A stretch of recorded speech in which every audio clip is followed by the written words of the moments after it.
ನಮ್ಮ ಸರ್ಕಾರದಲ್ಲಿ, ನಮ್ಮ ಕರ್ನಾಟಕ ಸರ್ಕಾರದಲ್ಲಿ ಕೂಗುಮಾರಿಗಳಿದ್ದಾರೆ. ಏನಂದ್ರೂ ಕಾಮೆಂಟ್ ಮಾಡ್ತಾರೆ. ಯುಕ್ರೇನಲ್ಲಾದರೂ ಕಾಮೆಂಟ್ ಮಾಡ್ತಾರೆ, ರಷ್ಯಾದಲ್ಲಾದರೂ ಕಾಮೆಂಟ್ ಮಾಡ್ತಾರೆ, ಅದೇ ರೀತಿಯಲ್ಲಿ ಗಾಜಾದಲ್ಲಾದರೂ ಕಾಮೆಂಟ್ ಮಾಡ್ತಾರೆ. ಅಮೆರಿಕನ್ ಪ್ರೆಸಿಡೆಂಟು ಡೊನಾಲ್ಡ್ ಟ್ರಂಪ್ ಏನು ಮಾಡ್ದೆ ಏನು ಮಾಡಿಲ್ಲ ಅನ್ನೋದ್ರ ಬಗ್ಗೆ ಕಾಮೆಂಟ್ ಮಾಡ್ತಾರೆ. ಆದರೆ ಮೈಸೂರಿನಲ್ಲಿ 9 ವರ್ಷದ ಬಾಲಕಿ ಮೇಲೆ ಅತ್ಯಾಚಾರ ನಡೆದಿದೆಯಲ್ಲ, ಒಬ್ಬನಾರು ಬಾಯಿ ತೆರಿತಾ ಇದ್ದಾನೆ? ಮಾನ್ಯ ಮುಖ್ಯಮಂತ್ರಿಗಳು ಬಾಯಿ ತೆರಿತಿದ್ದಾರೆ. ಯಾರೋ ಸಿಕ್ತವ್ರನ್ನೆಲ್ಲ ಗದರಿಸುವಂಥ ಡಿ ಕೆ ಶಿವಕುಮಾರ್ ಬಾಯಿ ತೆರಿತಿದ್ದಾರೆ. ಎಲ್ಲದಕ್ಕೂ ಬಾಯಿ ಹಾಕುವಂತಹ ಅಲ್ಲಿ ಪ್ರಿಯಾಂಕಾ ಖರ್ಗೆ ಮಾತಾಡ್ತಿದ್ದಾರೆ. ಅಂತಾರಾಷ್ಟ್ರೀಯ ವಿಚಾರಗಳ ಬಗ್ಗೆ ಎಲ್ಲ ನಾನು ಭಾಳ ಪ್ರವೀಣನ ಥರ ಇಲ್ಲಿ ಅದಿರನ್ನು ಲಪಟಾಯಿಸುವಂತಹ ಲಾಡು ಮಾತಾಡುವಂಥ ಲಾಡು ಇದ್ರ ಬಗ್ಗೆ ಧ್ವನಿ ಎತ್ತಿದ್ದಾರೆ. ಅಲ್ಲಿ ಯಾರು ಚಿಕ್ಕಬಳ್ಳಾಪುರದಲ್ಲಿ ಒಬ್ಬ ಕೂಗು ಮಾರಿದಾನೆ, ಅವನು ಮಾತಾಡ್ತಿಲ್ಲ. ಇಲ್ಲೊಬ್ಬ ಬಂದು ಯಾವಾಗಲೂ ಕೂಡ ಮುಟ್ಟಾಳ ವಕ್ತಾರ ಇದ್ದಾನೆ, ಅವನು ಮಾತಾಡ್ತಿಲ್ಲ. ಅಂದರೆ ಮೈಸೂರಿನಲ್ಲಿ ಯಾರು ಪಾಪದವ್ರ ಜೀವಕ್ಕೆ ಬೆಲೆ ಇಲ್ವಾ? ಏನು ನಡೀತಾ ಇದೆ ಮೈಸೂರಲ್ಲಿ?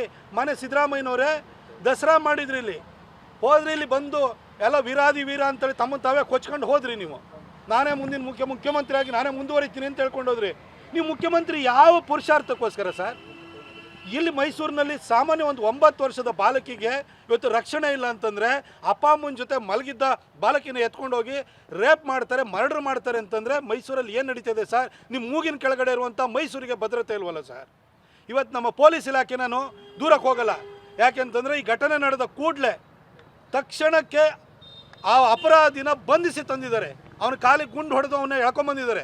ಈ ಹಿಂದೆಯಲ್ಲಿ ಗ್ಯಾಂಗ್ ರೇಪ್ ಆದಾಗಲೂ ಕೂಡ ಮೈಸೂರು ಪೊಲೀಸು ಎಫಿಷಿಯೆಂಟ್ ಪೊಲೀಸು ಅದನ್ನು ಕೂಡ ಒಂದು ಬೀಡಿ, ಒಂದು ಅದರ ಸಿಪ್ಪೆ ಇರ್ಬೋದು, ಅದು ಒಂದು ಬಸ್ ಟಿಕೆಟ್ ಇರ್ಬೋದು, ಅದರ ಜಾಡನ್ನು ಹಿಡಿದುಬಿಟ್ಟು ಅರೆಸ್ಟ್ ಮಾಡಿ ತೊಗೊಂಬಂದಿದ್ದಾರೆ.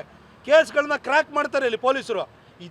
ಈ ಥರ ಘಟನೆಗಳು ನಡೆದಾದ ನಂತರ ಆರೋಪಿಗಳನ್ನ, ಅಪರಾಧಿಗಳನ್ನ ಪತ್ತೆ ಹಚ್ಚುವಂತಹ ಕಾರ್ಯಕ್ಷಮತೆ ಇರುವಂಥ ನಮ್ಮ ಪೊಲೀಸರಿಗೆ ಕಾನೂನು ಸುವ್ಯವಸ್ಥೆಯನ್ನು ಕಾಪಾಡುವಂತಹ ಕಾರ್ಯದಕ್ಷತೆಯೂ ಕೂಡ ಇದೆ. ಆದರೆ ಇವತ್ತು ನಮ್ಮ ಪೊಲೀಸರ ಸ್ಥಿತಿ ಹಾಗಾಗಿದೆ ನಮ್ಮ ಮೈಸೂರಿನಲ್ಲಿ ಅಂತಂದರೆ, ಇವರು ನಳಪಾಕಲ್ಲಿ ಕಾಫಿ ಕುಡಿಯೋಕೆ ಹೋದರೆ ಇವ್ರಿಗೆ ಅಲ್ಲಿ ಹೋಗಿ ಪೊಲೀಸರು ಜೀಪ್ ಹಾಕೊಂಡು ನಿಂತಿರ್ಬೇಕು. ಇವ್ರಿಗೆ ಪ್ರೋಟೋಕಾಲ್ ಕೊಡಬೇಕು, ಸಲ್ಯೂಟ್ ಹೊಡಿಬೇಕು. ಮೈಲಾರಿ ದೋಸೆ ತಿನ್ನೋಕೆ ಹೋದರೆ ಅಲ್ಲಿ ಹೋಗಿ ನಿಂತಿರ್ಬೇಕು. ಇವರಿಗೆ ಮೈಸೂರು ರಿಫ್ರೆಶ್ಮೆಂಟಲ್ಲಿ ಇಡ್ಲಿ ತಿನ್ನೋಕೆ ಹೋದರೆ ಅಲ್ಲಿ ನಿಂತಿರಬೇಕು. ಸಿದ್ದರಾಮಯ್ಯನವರು ವಿಮಾನದಲ್ಲಿ ಬಂತು ಅಂದರೆ ಏರ್ಪೋರ್ಟಲ್ಲಿ ಸಲ್ಯೂಟ್ ಹೊಡೆಯೋಕೆ ನಿಂತಿರಬೇಕು.